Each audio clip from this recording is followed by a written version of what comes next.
Bonjour Guillaume. Bonjour. Merci d'accorder cette interview à Cyclisme Actu en cette fin de saison 2024. Avant de parler de vélo, je voulais un peu parler de votre actualité et vous sortez un nouveau livre qui se nomme Les gens qui rêvent, si je me trompe pas. Est-ce que vous pouvez un peu nous parler de tout ça? Oui, c'est ça.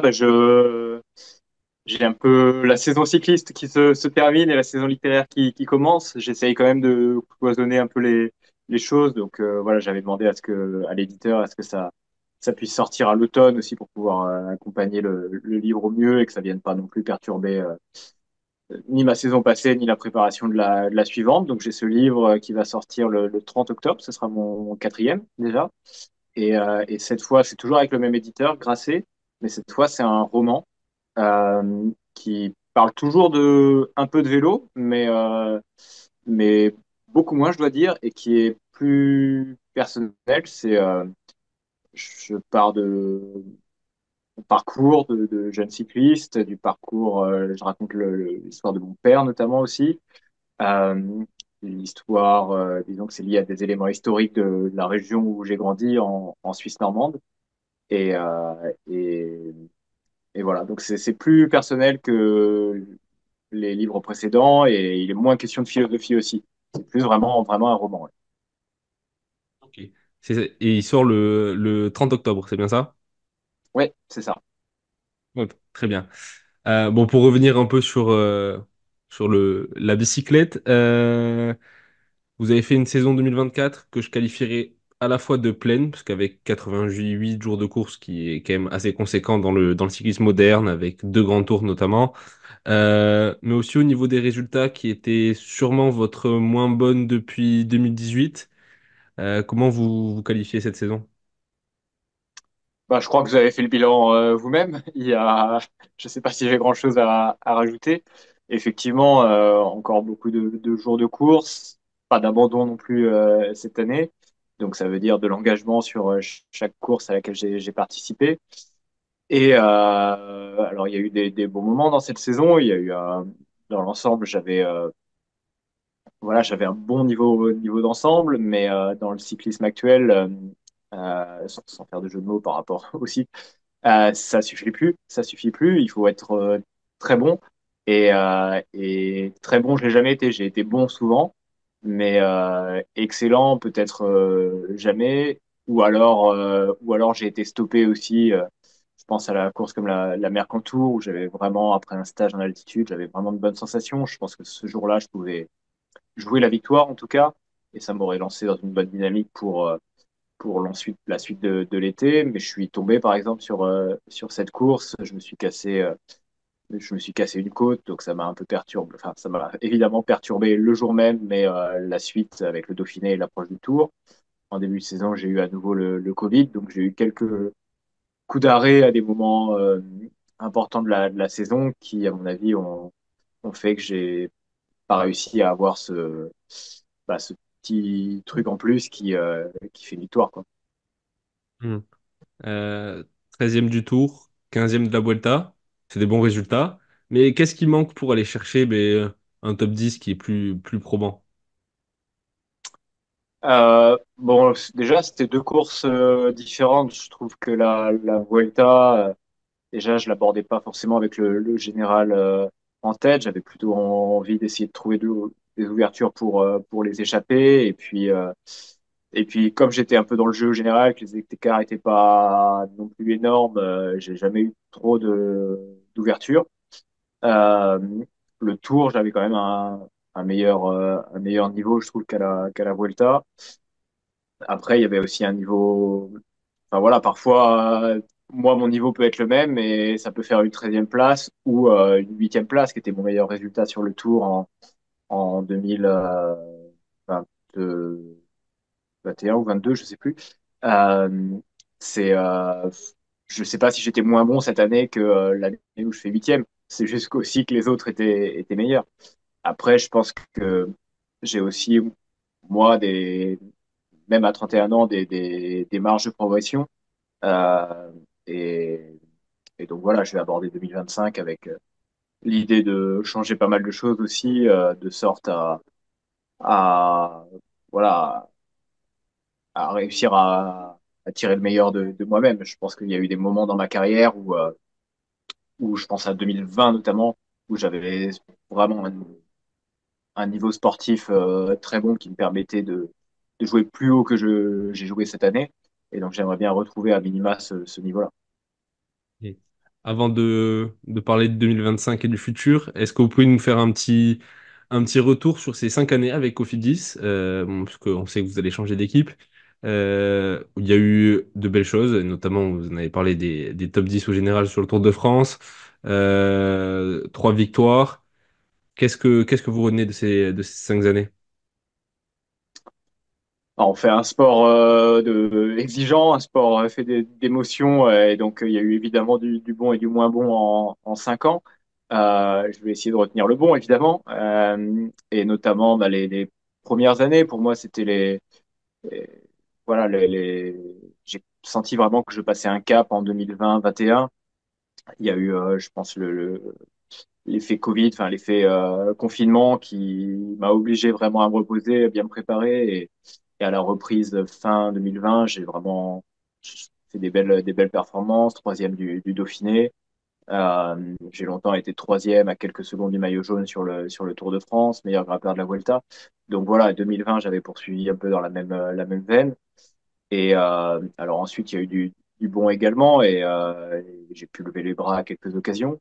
Mais j'ai l'impression qu'il y a eu un peu une coupure aussi en 2022 quand j'ai été obligé de quitter le tour à cause du Covid. Euh, Ça, bah, déjà psychologiquement, c'était dur parce que je crois que c'était bah, le Tour de France m'est cher, ça se passait bien, j'avais des bonnes sensations.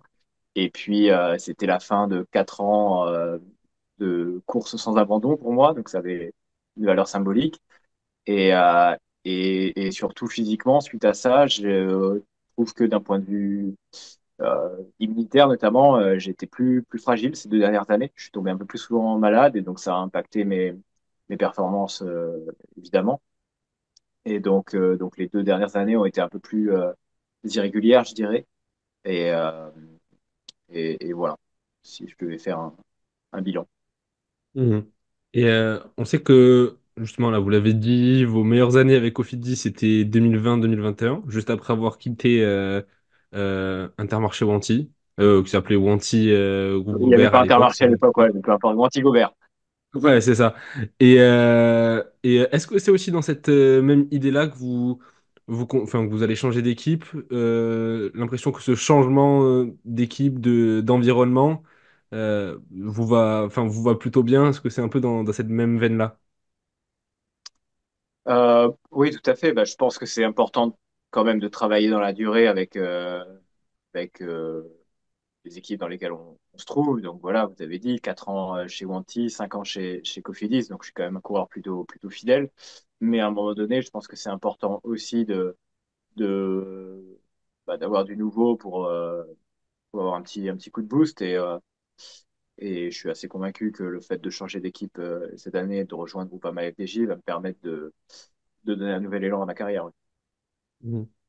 Euh, on sait que vous avez, enfin, on sait, peu de gens le savent en vrai, mais vous avez déjà été stagiaire chez FDJ en 2014. C'est quoi? C'est un peu un retour aux sources ou c'est complètement une autre histoire? Bah oui, c'est amusant parce que c'était vraiment il y a 10 ans exactement, presque jour pour jour là aujourd'hui.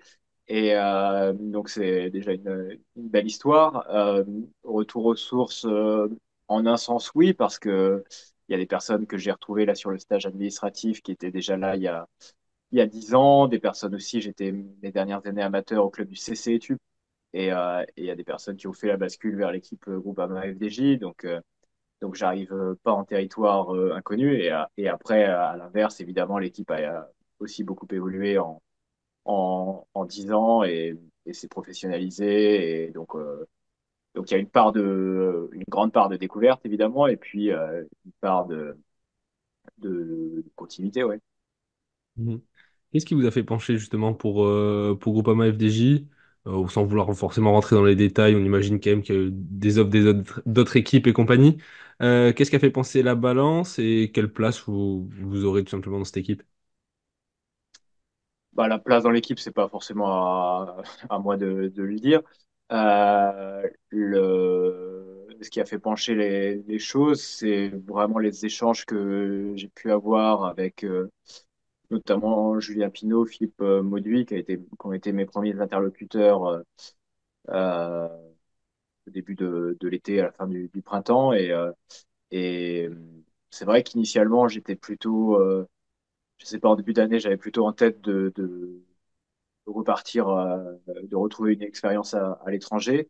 Et puis leur discours m'a vraiment convaincu. Et je pense que c'est une équipe enfin, en tout cas, c'est la vision que j'en avais de l'extérieur. Et déjà, le premier stage administratif l'a confirmé. C'est une équipe qui s'est alliée à un professionnalisme euh, vraiment qui n'a rien à envier aux toutes meilleures formations mondiales, a un esprit familial, enfin une certaine bienveillance à l'égard des coureurs. Et pour moi, c'est le combo gagnant pour la performance, c'est de réussir à faire les choses de manière très sérieuse, très scientifique, euh, tout en étant dans un environnement de confiance justement et de sérénité. Mhm.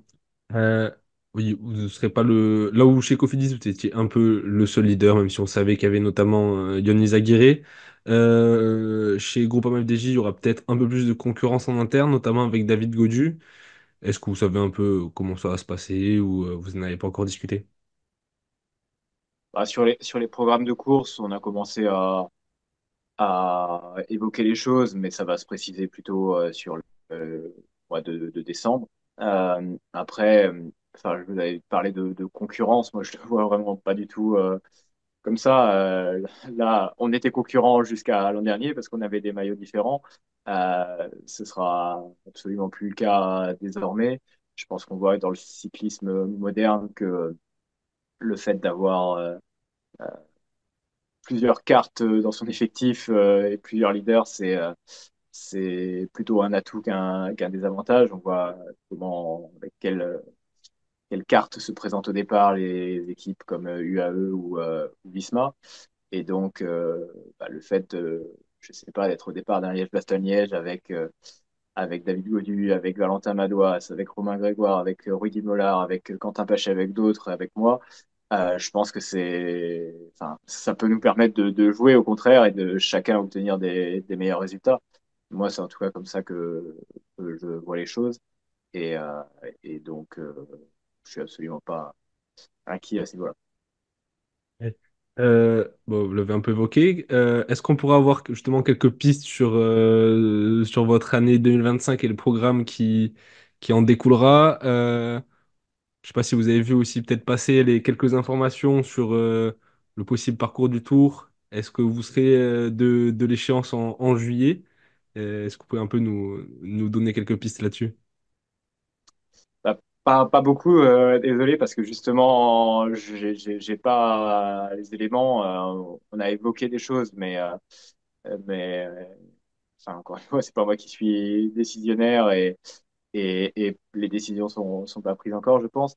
Euh, donc voilà, non, je peux pas trop vous répondre avant décembre au mieux. Après, oui, c'est sûr que bah, le Tour est une course qui m'est chère et, euh, et surtout, évidemment, si ça se confirme qu'il y a un passage chez moi en Normandie.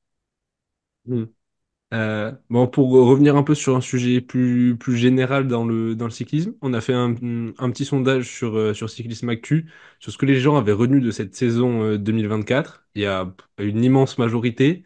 Les gens ont répondu l'ultra-domination de Tadej Pogacar. Est-ce que c'est un peu, vous aussi, ce que vous retenez de cette saison, vous qui avez notamment partagé plusieurs courses avec lui?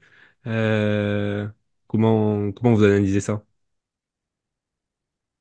Bah oui, je pense que c'est assez, assez évident, ça frappe aux yeux de tout le monde, qu'on soit dans le peloton ou qu'on regarde les courses à la télé.